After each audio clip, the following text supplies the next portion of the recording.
a bunch of questions, and I need a lot of context. I wanted to ask you to tell me the story again, but this time, if there's anything that I inherited from you, it's the penchant for crafting a story. This is probably the main thing that I inherited from you genetically. So when I tell stories in her hearing, she wants me to hurry it up, move it along. Yeah. Right. And I'm just laying it out the groundwork. I'm just getting started.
Just Prairie Bird.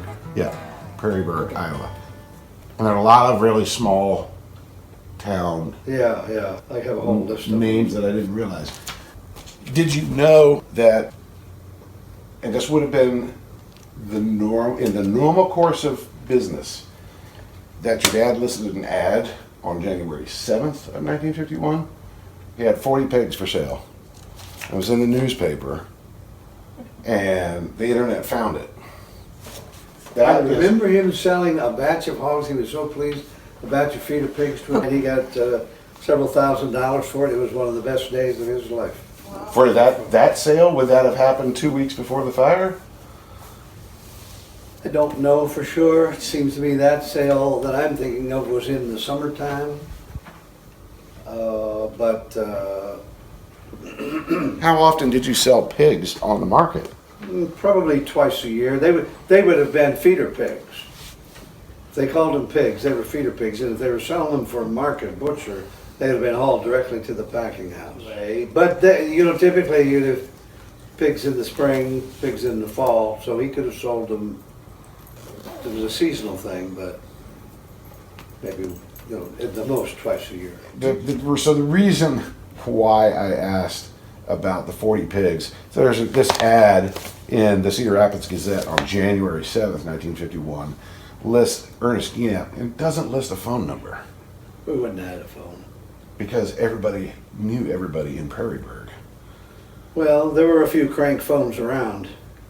My Aunt Lily had a phone where you'd go, a wall-hanging phone, and you'd go and ring it, depending on who it was. Maybe 3 shorts, jing, jing, jing, or 2 longs, and a short, or that'd be somebody else. And everybody pick up the phone. You know how many people are listening.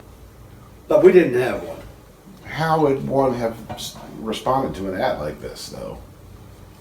Go see him. Go drive down. Ask somebody where he lived. Yeah. One of the sub-stories revolves around the wood stove and the stovepipe itself. Oh, yeah. And the technology, it was 1951, but certainly the house would have been more likely built in the 30s. Sure. And so you were still dealing with 30s technology in 1951. Also, people in 1951 advertisements look it's very colorful, and the whole point is look at the modern technology in 1951. So when they depict stoves in kitchens, it's not at all what I imagine it actually looked like. So I'm trying to. Can you evoke the memory of the wood stove itself? Totally black, 5 feet tall, 24 plus inches in diameter at the belly, tapered at the top and the bottom. Oh, like a pot belly? But not a short pot belly. But they would be rounded, no doubt. And some were straight barreled.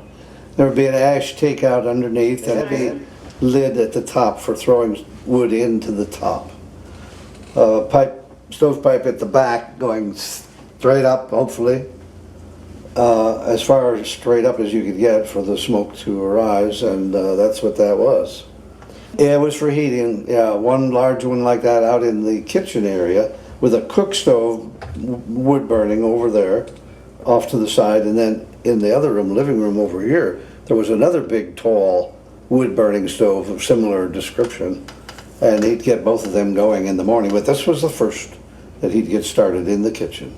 It was not the cook stove. The cook stove would be 3 feet high, flat, with 4, 5, 6 lids on the top of it, a reservoir for keeping water warm off to the side, and these were lids that you could take off and shove stuff in. Some would be small, some would be larger, just like your burners from today, but you could cook with it closed. You wouldn't necessarily take it off and expose the pot directly to the fire. You could just set it any place on top of the stove and it would get equally well heated. Or you could take the burner off and set a pot right over the hole where the lid was. So it was basically just a warming stove.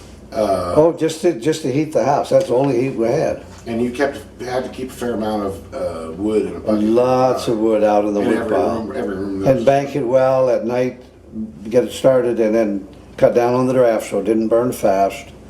And hopefully that would hold all night, and it would. There'd be some hot coals there in the morning, but if you were up in the middle of the night and wanted to throw in a piece of wood or coal, you could burn coal in them. That would assure you a little better fire in the morning or additional heat during the night, but that was your livelihood. All wood. On a Sunday. I have imagined for years that farm people got up way earlier, and in fact your personal history is out of waking up at 5:30 or 6 in the morning on a regular basis, which I always attributed to just that's the farm stock family from which you came. Yet this feels like it was people were still getting dressed, and it was Sunday, so maybe you didn't work as hard. There were still chores that would have needed to be done. In the planting and harvest time, there was work to do outside early in the morning. But in the winter, dead of winter in January, there's nothing to do but feed the animals and milk the cows. Maybe gather the eggs, just feed the hogs, calves. That would have already been done by that point. No, we had not been out yet that morning. We were running late, as usual normal farmers would, but maybe the need of 10 kids underfoot and getting them up and warmed just delayed the milking. It would not be unusual to delay the milking for an hour or something like that. But the reason I say the milking and feeding would not have been done yet, to my knowledge, was that we weren't fully dressed yet. On a Sunday morning then, running behind a little bit, people are still, the kids are all still getting up and getting dressed at 9:15, 9:30 a.m. Cows yet to be milked. Normal activities. Would you have eaten any breakfast by that point? No. No, it just... You're getting dressed first. You're standing by the stove, getting those clothes on. Right. That's what we were doing. But the story, as I remember it being told, picks up with getting dressed by the stove on a January morning, and then the part that I can't picture in my head is the stovepipe going up through a different room in the house, through the second floor, somebody's room. Sometimes that would be a bedroom. In this case, it was simply an attic, but it was a walk-in attic with lots of stuff stored in it, but it was at the same level as the bedrooms. So if you came up the step, you walked under a little catwalk You come up the steps, you go over here, you walk across this plank and get in the attic. That was not a bedroom, that was all storage. Or you could continue back, there was one bedroom immediately here at the top of the steps. There was another one back here, the second one, and you go right on through that one and get to the third one in the back. So there was 3 bedrooms here, all at the same level as that attic. So when the fire exploded out of that attic, it came right out that door and cut off those back 2 bedrooms. What would have been, what part of that stovepipe system would have failed then? Well, I don't think the stovepipe system failed. When it goes through the floor into another room, there's plaster and lath, or whatever they made the ceiling out of in those days. It wouldn't have been sheetrock. That's flammable, but not explosive type. It's just, you know, you wouldn't want it to, it's combustible. So you had to keep the hot stovepipe, which got pretty hot. Sometimes you'd get them red hot, as well as the stove itself. I mean, really red. You keep the stovepipe away from the material. Put a metal stovepipe, maybe about that big, 6 to 7 inches in diameter. And then there'd be a metal collar around it, about that, another 2 inches, with holes in it for aeration. And that way, the hot stovepipe did not touch any wood or anything else that was combustible. So, something was smoldering up there for quite a while. Whether it was something leaning against a hot pipe inadvertently, I don't think we had any electricity, but I do remember some discussion about maybe it was bad wiring up there. We may have had some lights in the house. We didn't have any in the barn, but we may have had electricity in the house. But we didn't know what started, but it must have smoldered and burned unnoticed for a good while to spread throughout that attic considerably. And the smoke was building up and the door was closed here and nothing was coming down around that pipe until it reached the point of combustion. And when it went all of a sudden. We heard the sound. A gush, a burst of wind like, and we saw the flames come down through this collar right alongside that pipe into the kitchen, right where we were standing. We were right under it like this. House is on fire. Dad grabs a bucket, goes outside, gets some water. He yells at us to get the kids out of the house. Mom takes off upstairs. All the kids were up, except the oldest, Alice, and a little 9-month-old girl, Donna, whom she was delighted and with permission took to bed with her now occasionally, rather than sleeping wherever else she slept, maybe downstairs with Mom and Dad. So they were in the farthest back room. And Mom knew they were there. She went upstairs to get them. Dad came back in, he had to go out there and hand pump a bucket of water. He didn't know what he was going to do with that, except, you know, he had to try something, and he said, "Where's your mother?" When he came back in, we said, "She went upstairs." He went to the stairway and went up, and all I know is what he told me. He got up there and the smoke was so thick he could not go in the back. He threw the bucket of water at the smoke, I guess, and probably at that point it was only smoke, I don't know. And he remembered, he said that he came back to the stairway and looked down, and he saw 1 or 2 of us, probably Ray or me, or both, standing there looking up. And he saw us, and he knew that if he went in, he might not come back out. And he had 8 kids down there. That was a moment of decision for Dad. He was 36 years old with 10 kids. And he knew he had to come down. And he helped us usher them out, poorly clad. They would have had clothes in their closet and upstairs. What would we have had downstairs in the kitchen for clothes? Yeah, we were house dressed, headed out to the car. He knew he had to go somewhere. You couldn't live in the barn. You had to try to get help, but there was not going to be much chance of that with your house already almost totally engulfed. There was a window at the very back. We went around the back to look to see if anybody was trying to get out the window. We did not have a ladder. There was no plan for fire escape. There was no rope. There was nothing. We went around the house. He helped usher the kids out of the house and the old Dodge wouldn't start. So we went to the barn where the little Ford tractor was, and we hooked it up to a wagon or whatever, some kind of a grain wagon. Piled 8 kids in that wagon and took off down the road, at least a mile, down the dirt road to our neighbor's house. I think they were a Catholic family, at least a Catholic across here, which is nothing, but they were very kind. And I can imagine, I don't know what he said, he must have just gone to the door and said, you know, I'm burned out, I need help, can you take us in? And they took us in, at least, you know, until we could find out, get in touch with our family. It was a very deliberate, well-remembered walk with the kids walking to the barn. And we said at one point, I thought I heard somebody screaming. I said that, or Ray did, like somebody was in the house. We didn't know. So I think at that point was when we went back and walked around the house to see if we could see anything. And we couldn't. And we knew we didn't. Dad, we followed his lead, but he knew he didn't dare go in. So we continued then our walk down to the barn and got in that wagon. And knowing in some way, respect, I wasn't impressed enough as a 10-year-old as to what was happening. I've been more impressed as I've gotten older, became a father and a husband, and the years have rolled on, and I realized what was happening and what happened. I'm deeply impressed by it, but I was impressed by that. We all knew,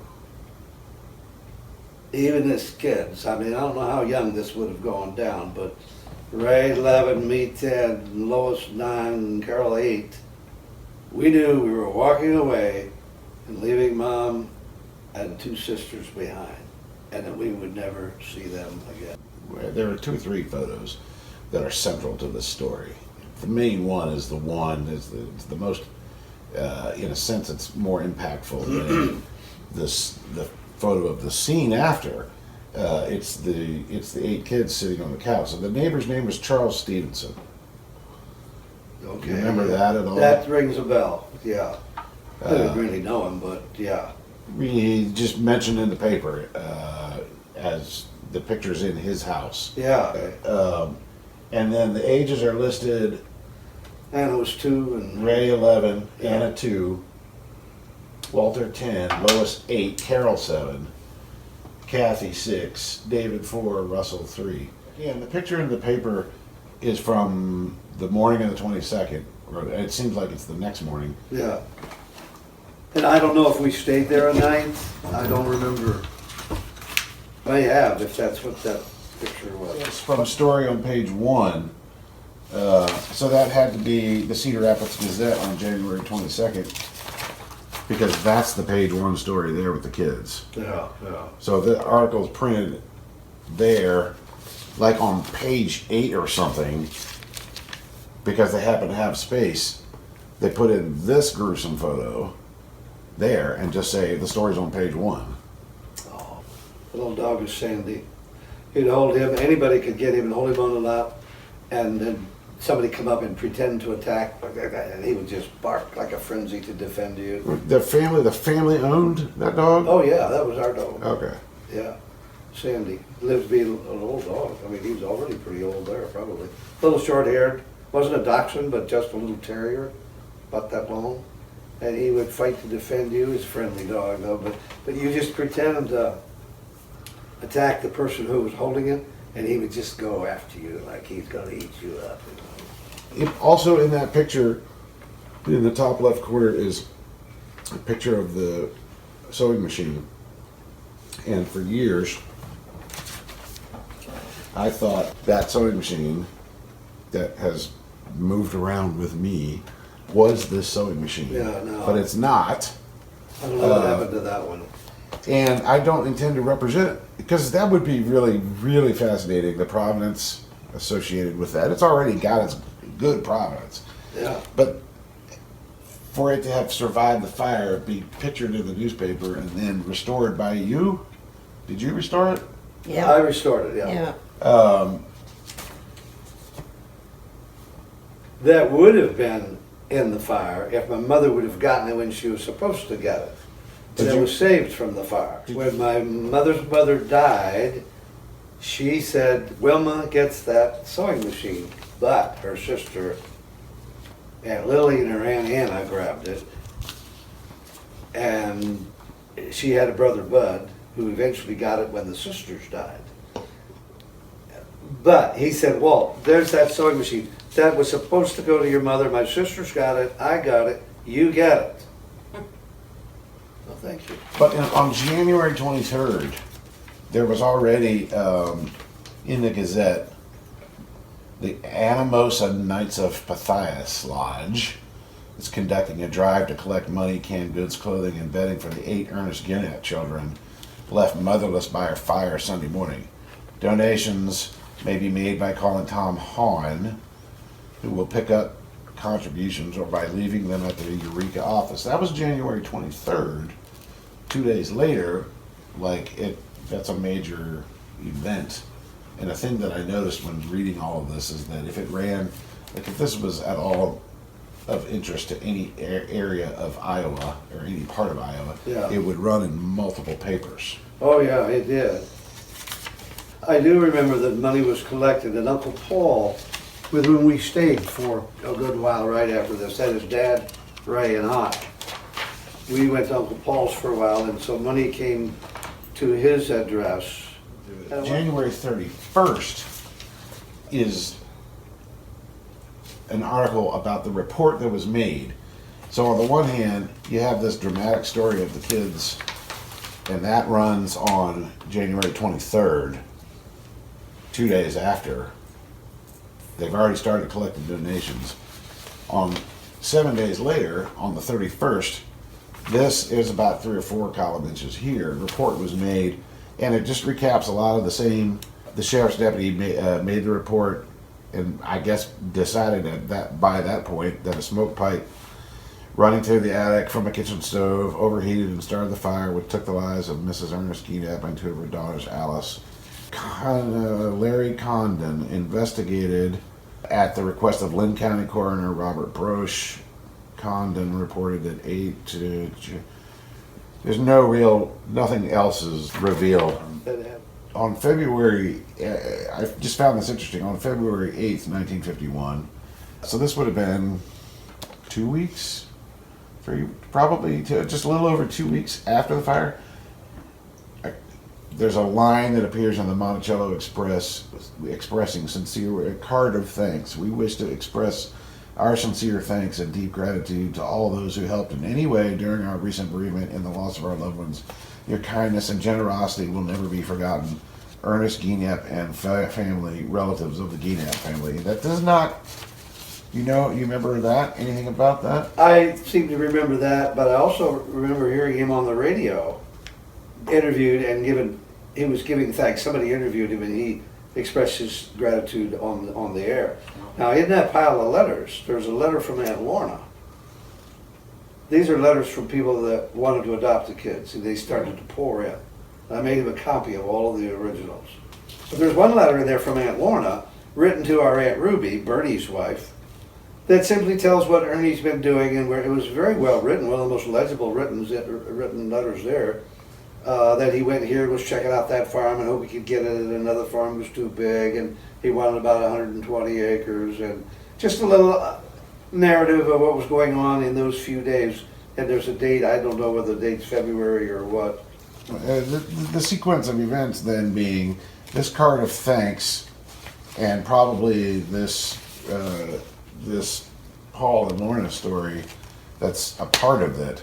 This happens February 8th, and then on March 2nd, 1951, the Cedar Rapids Gazette is back. Did you know that Granddad, Ernest, was actually charged for moving property in February after the fire? Yeah. I did not know that, and somehow I think you gave me that information, and I just had never remembered that part of the. So Gienapp allegedly moved 8 cows, 4 calves, 8 hogs, and 4 ducks from his farm about 2.5 miles northwest of Prairieburg, February 25th, so 1 month after Deputy Martin attached the property. The attachment came after Hamilton, who was the landlord, L.S. Hamilton of Central City was the landlord.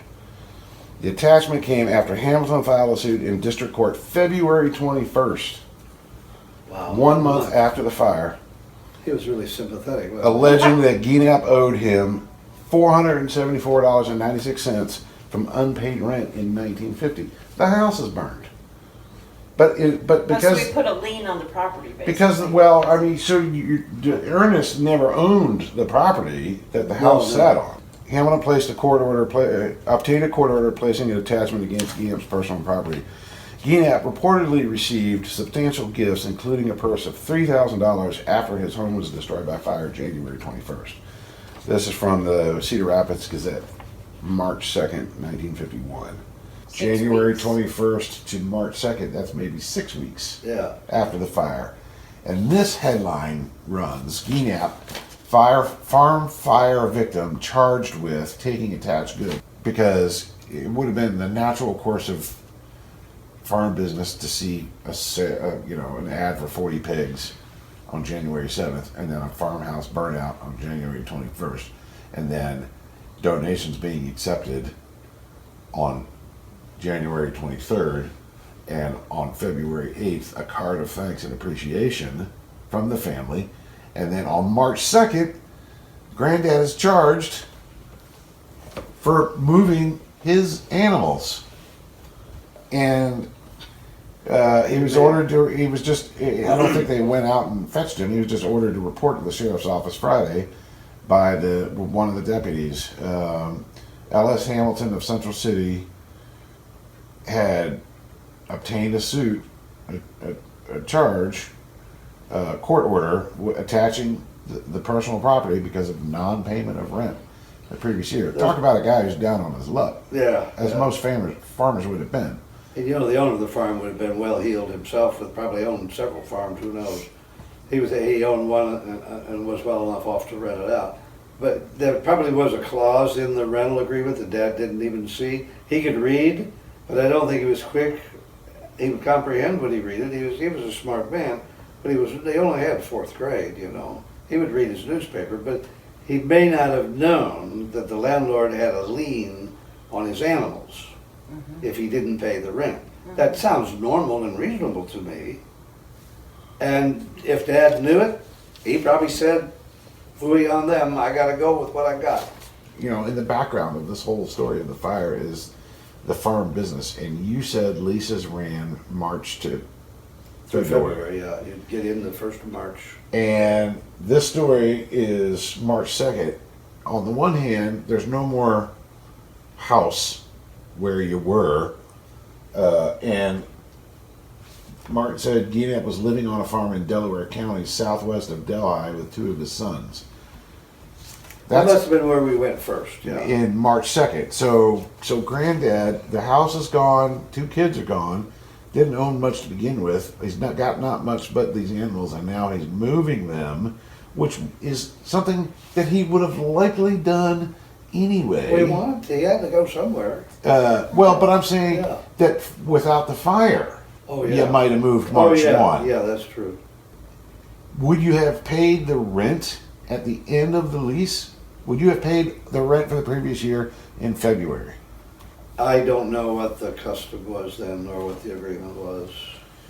Because the court order was attaching the personal property because of rent owed from 1950, and it was $474. In 1951, it makes sense to me that $474 would have been an entire year's worth of rent. Could well have been. And the deal might have been to just pay that at the end Yeah. or the beginning, Could have been. as the case I wouldn't know would have been. that. But what do you make of? In the article, it points out that Gienapp reportedly, like the newspaper reporter, the person that wrote this, makes a point of saying, "Hey, Gienapp got $3,000 in charitable contributions as a result of this fire. Can't manage to pay $474 in rent, and finds himself in trouble with the law now. Not 6 weeks after losing part of his family." What would you? What was Granddad thinking? I don't know. I was too young to get into all that. It was all over my head. But I just know life now. Take any average family, they might have 2 or 3 or 4 bills that you know nothing about that are legitimate. You've gotten behind in, and you just don't have it. And suddenly to be without a home altogether, and your kids, you get donations, but who knows what and how suitable for to clothe a family. I just don't know. I mean, yeah, $3,000 sounds like a lot of nice money. I don't know what he did with it. He might have not handled it very well. Apparently, he had some habits like that that would have tended to let you believe that he could do that. I mean, he drank, he smoked. I don't think he did anything else that was too weird. March 7th, 1951, so 5 days after the man is charged story, is a follow-up that says 38-year-old Ernest Gienapp lost his wife and 2 daughters in a fire January 21st. Late Tuesday, pled guilty to a charge of taking goods from the custody of an officer and was given a 90-day suspended sentence over the civil suit. The jail sentence was suspended on recommendation of the county attorney's office on showing that Gienapp had arranged a settlement with Hamilton. So he was ordered to turn himself in. He reports to the sheriff. The county attorney recommends a 90-day suspended So sentence they arranged to for go to payments to be made. this Hamilton Yeah. guy and give him some of the $3,000 that you got as a result of all this.